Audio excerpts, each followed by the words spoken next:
Минути имаме за првото линковско вклучување во Македонија наутро, кое што го започнуваме со информациите од Министерството за внатрешни работи, кои велат дека последно во денонокие се санкционирани 425 возачи на мотоцикли, 8 мотоцикли се одземени, а имаме 326 санкции за брзо возење. Навидом изгледа дека билтенот на МВР е полн, барем во поглед на бројките, но што велат надлежните? Дали оние контроли кои се прават на патиштата интензивно изминатиот период даваат ефект, ни открива колешката Сузана Апостолова. Сузе, добро утро. Добро утро, Кристина. Ти даде вовед за ова линковско вклучување преку бројките кои што ги дава Министерството за внатрешни работи од последните статистички податоци за санкционираните учесници во сообраќајот, но јас само за најава ќе кажам дека низ секојдневниот метеж од луѓе и возила низ главниот град, брзајќи сите да стигнеме на работното место, сега учениците на училиште или да завршиме било каква одврска во текот на денот, за миг поради мало невнимание сите можеме да станеме учесник во сообраќајна незгода или можеби најстрашно да бидеме жртва на асфалтот. Како што најави и ти темата денески, одговорот на прашањето дали засилените акцијски контроли на Министерството за внатрешни работи даваат резултат. На овие прашања ќе одговориме со портпаролот во Министерството за внатрешни работи Гоце Андриевски. Добро утро. Добро утро за вас, пред се и за гледачите на Македонската радиотелевизија. Подобрувањето на безбедноста во сообраќајот е императив за Министерството за внатрешни работи.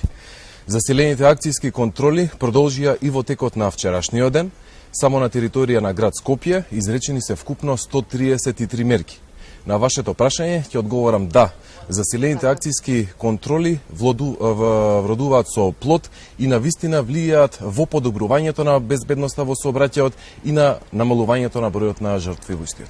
Тоа е убаво да се слушне, затоа што не треба да бидат залудни напорите на Министерството за внатрешни работи да се обезбедат сигурни патишта и сигурно одвивање на сообраќајот. Меѓутоа, многу тешко е да се издвои само една причина поради кој што настануваат сообраќајните незгоди. Постојано апелираме на нив, меѓутоа постојано ни се случуваат. Зошто е тоа така? Можеме ли да одговориме? Една од најчестите причини која доведува до сообраќајни несреќи и најчесто нели со тешки последици е брзото возење. Еве само пред 2 дена во неделата имавме 326 санкции за брзо возење на територија на цела држава. Од нив 11 возила се движеле со дури над 50 км на час повеќе од дозволеното, а 2 возила се движеле со, замислете, дури над 70 км на час повеќе од дозволената брзина. Потоа, следни причинители кои доведуваат до сообраќајни несреќи, најчесто и со тешки последици, нели, се возењето под дејство на алкохол, како и возењето без возачка дозвола. Така. Мораме да истакнеме дека минатата 2021 година е година со најмал број на жртви во сообраќајни незгоди во земјава и секако тој тренд во последните 15 години, тој тренд продолжува и во ова 2021 година, што е за пофалба и се надеваме дека сите овие апели кои што ги упатуваме до граѓаните и сите учесници во сообраќајот делуваат, даваат резултати, имаат ефекти конечно да живееме безбедно. Да, во право сте, 2021 година имавме 116 жртви во сообраќајот, што е најниска бројка што се однесува за жртвите во сообраќајот во изминатите 15 години. Так. Статистиката покажува дека и годинава продолжува трендот на намалување на жртви во сообраќајот. Во првите 7 месеци од 2022 година имаме 61 жртва во сообраќајот, што е за 19 помалку споредбено со првите 7 месеци од 2021 година, кога имаме 80. Министерството за внатрешни работи, заедно со Републичкиот совет за безбедност на сообраќајот на патиштата, секторите за внатрешни работи, Факултетот за безбедност исто така, спроведува низа на превентивни мерки, но се разбира тука се и репресивните мерки. Сакаме и да апелираме и до родителите, но се разбира и до образовните институции, да се внимава или да се даде малку повеќе внимание на создавање на една сообраќајна култура, кај индивидуите, кај децата уште од најмала возраст. Да родителите внимаваат како се однесуваат во сообраќајот, бидејќи нивните деца го копираат нивното однесување, а потоа тие исто така се однесуваат кога ќе пораснат или кога ќе станат нели веќе адолесцентни во сообраќајот. Да не заборавиме дека само што ќе излеземе од нашиот дом, ние сме веќе вклучени во сообраќајот. Така што мораме да бидеме внимателни. Пред минатата седмица имавме тешка сообраќајна незгода во центарот на главниот град на улица Водњанска, каде што тешко настрадаа малолетници. И овде се поставува прашањето за малолетниците кои што се особено загрозена категорија на учесници во сообраќајот. Би рекол дека сите се ризична категорија во сообраќајот, особено сите оние кои што не ги почитуваат сообраќајните правила и прописи. Повторно би апелирал до родителите да не ги даваат овој пат возилата, своите возила на нивните деца кои немаат наполнето 18 години или немаат положено возачка дозвола, бидејќи со тоа го ставаат во ризик и животот на нивните деца, но и животот на останатите, би рекол слободно, невини учесници во сообраќајот, кои што ги почитуваат сообраќајните правила и прописи. Статистиката вели дека 20% од возачите кои што се санкционирани за возење без возачка дозвола биле малолетници. И сега рековте дека нема најзагрозена категорија на учесници во сообраќајот. Сите учесници можат да бидат жртви на сообраќајна незгода. Меѓутоа ќе ги споменеме овде пешаците и мотоциклистите. Многу често пешаците страдаат при пременување на улица или на пешачки премин, а исто така и мотоциклистите се загрозена категорија од една страна, од друга страна пак и знаат да бидат невнимателни и да не ги почитуваат сообраќајните правила и прописи, на тој начин да ги загрозат другите учесници во сообраќајот, возејќи брзо, неприлагодена брзина и обидувајќи се да преминат онаму каде што не треба. Да, потполно сте во право. За пешаците би апелирале секогаш да го минуваат коловозот на обележан пешачки премин или онаму каде што има семафор кога е запалено зелено светло. За мотоциклистите секогаш кога управуваат со својот мотоцикл да носат и соодветна заштитна опрема, тука пред се мисли нели на заштитна кацига, да имаат соодветна возачка дозвола за тој мотоцикл, но и да внимаваат со својот мотоцикл да не предизвикуваат преголема бучава. Бидејќи по член 344 од Законот за безбедност на сообраќајот на патиштата, истиот тој мотоцикл кој создава преголема бучава ќе им биде одземен.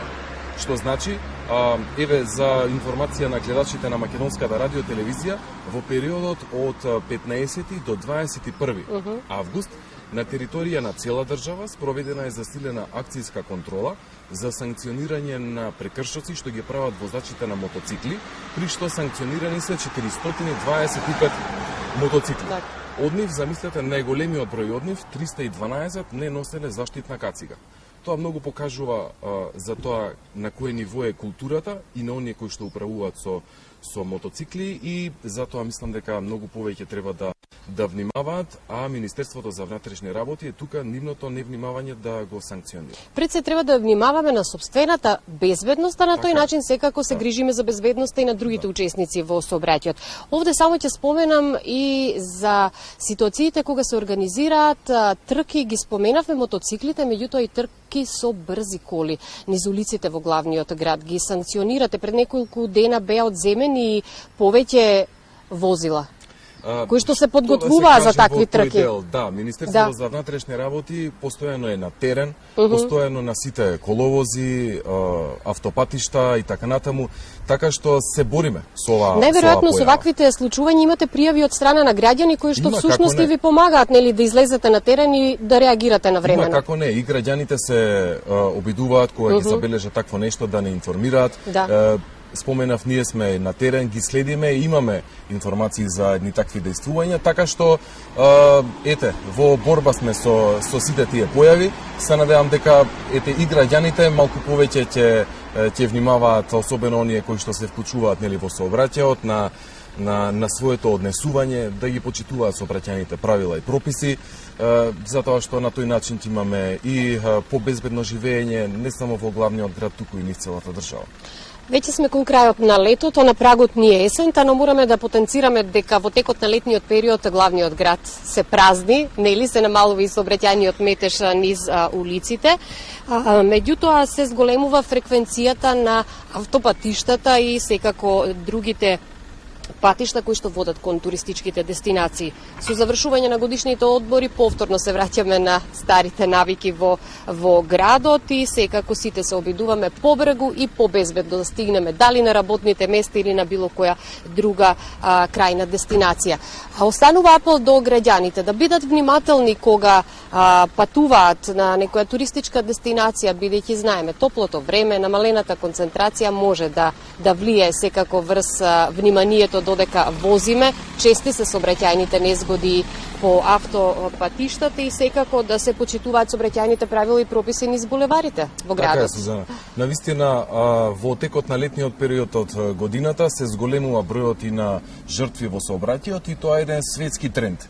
И ние сме таму и кај нас припаѓа тој тренд. Министерството за внатрешни работи заедно со Републичкиот совет за безбедност на сообраќајот на патиштата, секторите за внатрешни работи и факултетот за безбедност проведува низа на превентивни мерки, превентивни активности, како што е превентивната активност Вози одморен, преку која се дава апел или се сугерира на возачите на секои 2 часа возење да направат пауза. Така, да се напијат вода, кафе, сок, било кој безалкохолен пијалок, да одмора 10 на 15-20 на минути, па потоа да продолжат со своето патување. Во текот на летото високите температури, но се разбира и топлото време, знаат да влијаат понекогаш безчувствително на нас возачите и затоа го ставаме тој временски интервал на секои 2 часа да се направи одредена пауза, за да не го ставаме во ризик и животот на нашите сопатници, но и на останатите учесници во сообраќајот. Бидејќи споменавте дека сме веќе на крајот интервјуто,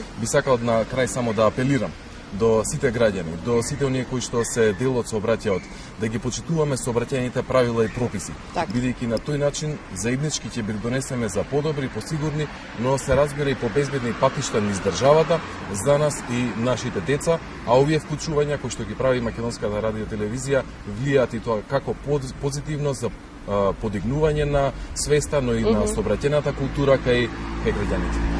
Акцијските контроли на Министерството за внатрешни работи на терен продолжуваат. Граѓаните нека бидат подготвени во смисол на тоа да бидат внимателни и да се грижат за својата безбедност и безбедноста на другите учесници во сообраќајот. Продолжуваат и со кампањите понатаму во текот и на есенскиот и зимскиот период. Ќе ги следиме сите овие ваши активности и благовремено ќе ги информираме нашите гледачи. За самиот крај упатуваме уште еден апел. Треба сите заеднички да се грижиме за безбедноста на учесниците во сообраќајот и да имаме сигурни и безбедни патишта. Ви благодарам многу за вашето гостување во Македонија наутро. Ви благодарам и јас на поканата, имате убав ден и поздрав до гледачите на Македонската радио телевизија. Кристина, одовде се одјавувам од пред Министерството за внатрешни работи и се надевам дека упативме убав апел и дадовме доволно информации кои што се однесуваат на безбедноста во сообраќајот и резултатите кои што ги даваат акцијските контроли на Министерството за внатрешни работи.